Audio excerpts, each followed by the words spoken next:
মাসির বাড়ির বৈষ্ণব সেবার নিমন্ত্রণে কি খেয়েছিলাম চলো আজকের মিনি ব্লগে তোমাদের সঙ্গে এইটাই শেয়ার করি।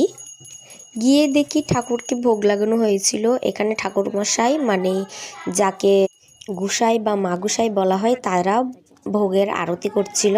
তারপর আমি আর আমার মশাত্ত বোন বসে পড়েছিলাম ভোগের প্রসাদ পেতে, যেখানে প্রথমেই ছিল জল আর লেবু লবণ, তারপর দিয়েছিল ভোগের ফল প্রসাদ, তারপর দিয়েছিল গরম গরম অন্ন আর কচুর শাক, তারপর দিয়েছিল মাখা প্রসাদ। সমস্ত খাবারের থেকে মাখা প্রসাদটা আমার ছিল ভীষণ প্রিয়।